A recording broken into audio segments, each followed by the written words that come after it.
नमस्कार, आप देख रहे हैं द बिहार टॉप। मैं हूं आपके साथ अमृता पांडे। बिहार में लोकसभा चुनाव हो रहा है और पहले चरण का चुनाव अब संपन्न हो चुका है। वहीं अब दूसरे चरण के चुनाव की तैयारी जोर शोर से चल रही है। इस बीच आखिर नीतीश कुमार बिहार में चुनावी हवा को मोड़ने का प्रयास क्यों कर रहे हैं? जिस तरीके से बयान नीतीश कुमार के द्वारा जारी किया जा रहा है, इसमें अब नीतीश कुमार जो हैं एक बार फिर से दूसरी बार परिवारवाद को लेकर चर्चा में बने हुए हैं।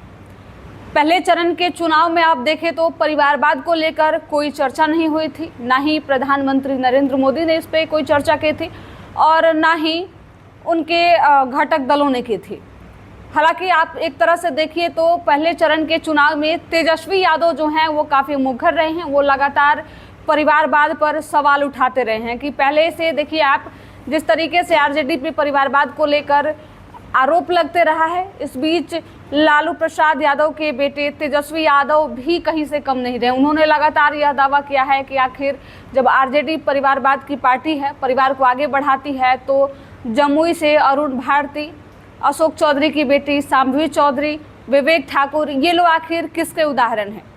तो बता दें आपको कि दूसरे चरण का चुनाव होने वाला है और इस चुनाव में देखिए तो सभी की सभी सीटें जो है वो जदयू के खाते में है। नीतीश कुमार जो हैं वो चुनाव प्रचार में लगे हुए हैं, अपने सीटों को जीतने का प्रयास कर रहे हैं और इस बीच उन्होंने चुनावी एंगल को बदलने का प्रयास किया है। जिस तरीके से पहले वो चुनाव में जाकर प्रचार प्रसार करते थे, इस बीच वो चुनाव प्रचार जो कर रहे हैं तो इस दौरान वो लालू परिवार पर अलग अंदाज में निशाना साधते दिख रहे हैं। कटिहार में उन्होंने एक बयान दिया था जिसमें उन्होंने कहा था कि इतना कोई बच्चा पैदा करता है जी, राजनीति में पहले 2 बेटे को आगे बढ़ा दिए, अब बेटियों को आगे बढ़ा रहे हैं। इसमें उन्होंने राजद परिवार का नाम तो नहीं लिया था, लेकिन यह पूरा हमला जो है वो राजद परिवार पे ही था।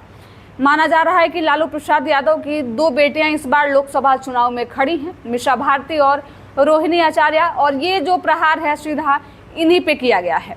मीसा भारती ने इस पे अपनी प्रतिक्रिया भी दी है कि नीतीश कुमार को इस पे बोलने का कोई अधिकार नहीं है। पहले प्रधानमंत्री बोलकर थक गए तो अब चाचा चले हैं परिवारवाद पे बोलने। इसके साथ ही मीसा भारती ने यह भी कहा कि जब भी आप बिहार आते हैं या फिर बिहार में चुनावी सभा को संबोधित करते हैं तो इस दौरान आप बेरोजगारी, पलायन और तमाम मुद्दों पे बात नहीं करते हैं, सिर्फ परिवारवाद पे बात करते हैं। बात तब क्यों नहीं हुई जब दामाद के चुनाव प्रचार में आप लोग जमुई जा रहे थे, यानी कि अरुण भारती की बात हो रही है। अरुण भारती के चुनाव प्रचार में भी प्रधानमंत्री नरेंद्र मोदी के साथ नीतीश कुमार और एनडीए के तमाम घटक दल जो हैं वो सभी लोग पहुंचे हुए थे। तो ये मीसा भारती की प्रतिक्रिया जो है इन पर है। इस बार सेकेंड फेज का जो चुनाव है, इसमें एक तरफ से देखिए तो पाँचों की पाँचों सीट जो है वहाँ से जदयू के प्रत्याशी इस बार है और दूसरा अगर मुकाबला देखें तो कांग्रेस की तरफ से है। दरअसल दूसरे चरण का मतदान जो है वो 26 अप्रैल को है। इसमें बिहार की 5 सीटें शामिल है। ये सभी सीट जो है वो जदयू के कोटे में है, जिसमें किशनगंज में जदयू के मौजूदा सांसद मास्टर मुजाहिद को कांग्रेस के मोहम्मद जावेद चैलेंज कर रहे हैं। कटिहार में जदयू के नवनिर्माण सांसद दुलालचंद गोस्वामी को मुकाबला कांग्रेस के तारिक अनवर से है।